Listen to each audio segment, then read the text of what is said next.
Aujourd'hui, je me suis installé au pavillon de l'Arsenal à Paris, où se tient l'exposition Paris Métropole 2020, car ces dernières semaines, je vous ai parlé de l'histoire de Paris, mais qu'en est-il maintenant de son futur? Car Paris doit tout à la fois rester fidèle à son histoire et protéger son incroyable patrimoine, et en même temps, c'est une capitale qui est inscrite dans l'économie mondialisée. Elle doit être respectueuse de l'après-Kyoto, c'est-à-dire sobre en énergie, peu polluante. En même temps, il faut construire des logements, améliorer l'offre de transport entre la banlieue et le centre notamment. C'est donc la quadrature de ce cercle que va tenter de résoudre les projets du Grand Paris et dont je vais vous parler aujourd'hui. Regardez cette vue aérienne. Elle nous montre un territoire d'environ 15 000 km² autour de Paris, capitale de la France. Mais de quoi parlons-nous exactement? Du bassin parisien, de la région parisienne, de l'Île-de-France? Donc soyons précis. D'abord, il y a la ville de Paris elle-même, intramuros, dont vous voyez là les limites administratives et dont je vous ai longuement raconté l'histoire. Au-delà, c'est ce qu'on appelle la petite couronne. Il s'agit des départements immédiatement voisins de Paris et qui sont au nombre de trois: Hauts-de-Seine, Seine-Saint-Denis, Val-de-Marne. Ils sont eux-mêmes entourés par les départements de la Grande Couronne: Seine-et-Marne, Essonne, Yvelines et Val d'Oise. Et c'est tout cet ensemble qui forme la région Île-de-France. L'Île-de-France est l'une des 22 régions que compte le pays. Elle occupe moins de 3% du territoire, mais regroupe 19% de la population française et génère à elle seule 31% du PIB national. La vie économique et sociale de la région est très centrée sur la capitale. D'ailleurs, le tracé des réseaux de transport le montre très bien. Regardez ce plan du RER, le réseau express régional. On voit que les lignes convergent vers Paris et que le RER, contrairement à ce que ce nom de réseau indique, ne connecte pas les villes de la périphérie entre elles. Ce réseau est certes très étendu, mais il est aujourd'hui vieillissant et surtout saturé. D'abord par manque d'investissement, mais surtout parce que la région parisienne a connu une croissance démographique très importante, plus 20% dans la petite couronne entre 1999 et 2009. Ainsi, le RER A passe souvent la barre du million de voyageurs par jour, ou encore, en une journée, il y a plus de voyageurs sur la ligne RER B qu'il n'y en a sur l'ensemble du réseau TGV en France. Et pour bien prendre la mesure de cette saturation, comparons les densités de population. Alors que la moyenne nationale est de 114 habitants au kilomètre carré, elle est de 976 en Île-de-France et de plus de 21 000 habitants au kilomètre carré à Paris. En fait, c'est l'une des plus fortes densités urbaines au monde. Pour vous donner une idée, New York, c'est un petit peu plus que 10 000 habitants au kilomètre carré et Hong Kong, 6 400 habitants au kilomètre carré.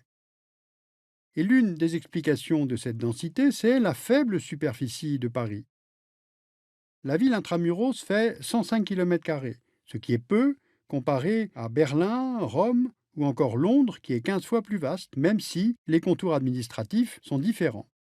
Alors comment expliquer que Paris soit si peu étendue en comparaison des autres capitales européennes? D'abord, la ville n'a cessé d'être limitée par ses enceintes, qu'elles soient militaires, administratives ou fiscales. Enceinte de Philippe-Auguste, enceinte de Charles V, barrière fiscale des fermiers généraux, fortification de Thiers. Cette dernière enceinte a été détruite dans les années 1920, mais c'est pourtant juste à côté qu'on a construit, à partir de 1960, cette autoroute urbaine qu'est le boulevard périphérique et qui, une fois encore, limite et isole la ville. À tout cela s'ajoutent les règlements d'urbanisme. Jusqu'en novembre 2010, et à quelques exceptions près, la hauteur constructible était limitée à 25 mètres dans les arrondissements centraux et à 37 mètres dans les arrondissements périphériques. Ceci afin de protéger l'extraordinaire cohérence architecturale de cette ville vieille de 2000 ans. Donc résumons: superficie restreinte, densité de population importante, hauteur de construction limitée et les flux domicile-travail qui convergent tous vers Paris. Résultat, Paris étouffe. Alors que faire? Eh bien, il faut imaginer un Paris plus grand, un Paris agrandi, en somme, un grand Paris. D'ailleurs, l'idée n'est pas nouvelle. Au XIXe siècle, Napoléon III rêve déjà d'une capitale qui s'étendrait de Saint-Germain-en-Laye aux environs de Chelles. Puis dans les années 30, l'architecte et urbaniste Henri Prost établit un plan directeur de la région parisienne. Il propose de désenclaver Paris par de nouveaux axes routiers et surtout par une redéfinition du périmètre d'urbanisation et des banlieues qu'il voit comme les portes d'entrée de la capitale. L'idée d'un Grand Paris revient à la fin des années 2000. On peut retenir 3 éléments des chantiers à prévoir: la gouvernance, l'urbanisme et les logements, et les transports. Commençons par les transports. Baptisé Grand Paris Express, le réseau que vous voyez là doit répondre aux nouveaux besoins en matière de transport et favoriser une plus grande attractivité de la région. Il s'appuie sur l'ouverture de nouvelles lignes et sur la modernisation et l'extension des lignes existantes. Ainsi, la ligne 14 est prolongée au nord en direction de Saint-Denis et au sud jusqu'à l'aéroport d'Orly. La ligne 11, après un premier prolongement, atteindra Noisy-Champs en 2025 et sera alors connectée au RER A et aux nouvelles lignes qui contourneront Paris. Regardons justement ces nouvelles lignes prévues. La ligne 15 sera opérationnelle en 2030. C'est un métro enterré d'une capacité équivalente à celle de l'actuel métro parisien. Elle dessert le quartier d'affaires de la Défense, relie les villes de la Petite Couronne, ce qui permet d'aller d'un point à un autre en évitant de transiter par le centre de Paris. La ligne 16 devrait ouvrir en 2023. C'est une ligne de métro automatique qui va désenclaver les banlieues est les plus éloignées de la capitale et les relier aux lignes A et B du RER.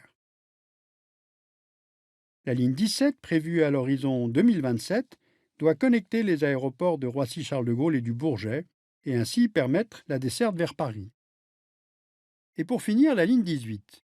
Elle reliera en 2030 l'aéroport d'Orly à Versailles en traversant le plateau de Saclay, qui est un important pôle d'enseignement et de recherche scientifique. Après 2030, un prolongement est prévu jusqu'à Nanterre, autre pôle d'enseignement, avec son importante université. Au total, ce sont 205 km de lignes, 72 nouvelles gares, le tout pour un budget estimé actuellement à 30 milliards d'euros. 2 millions de voyageurs par jour sont attendus sur l'ensemble de ce réseau qui reliera les zones d'habitat, les aéroports, les grands pôles de compétitivité et donc les bassins d'emploi. Deuxième aspect sur lequel je voulais m'arrêter, les projets d'urbanisme et d'architecture. En décembre 2007 est lancée une consultation internationale pour l'avenir du Paris métropolitain. 10 équipes internationales proposent alors leur vision d'un Grand Paris en tenant compte du protocole de Kyoto sur le climat. Parmi elles, un projet tout à fait original, c'est celui de l'architecte et urbaniste Antoine Grimbach. Son idée, c'est que Paris doit se tourner vers la mer, via Rouen et Le Havre, par la vallée de la Seine. Paris est en effet une des rares grandes métropoles internationales qui n'est pas à l'embouchure d'un port. Or, le transport maritime est stratégique sur notre planète mondialisée. Au XXIe siècle, selon Grimbach, le Grand Paris doit donc se doter d'un pôle fluvio-maritime pour rester une ville de rang mondial. La vallée de la Seine deviendrait ainsi l'axe de la métropole, permettant pour une fois une croissance linéaire plutôt que radioconcentrique. Mais cette consultation, lancée en 2007, n'était pas un concours d'urbanisme, juste une sorte de brainstorming, ce qui signifie qu'aucune étude n'a été sélectionnée pour être réalisée. Alors où en est-on aujourd'hui ? La réflexion se poursuit au sein de l'Atelier international du Grand Paris, qui regroupe les 10 équipes ayant participé à la consultation de 2007, plus 5 équipes supplémentaires. Mais paradoxalement, ce groupement d'intérêt public n'est pas un interlocuteur au ministère du Logement, où se prépare pourtant une loi sur l'urbanisme et le logement. D'où une certaine amertume de ses participants devant cette incohérence. Par ailleurs, de nombreux projets architecturaux ponctuels et de tailles diverses ont été intégrés au Grand Paris, à l'image de la tour Triangle.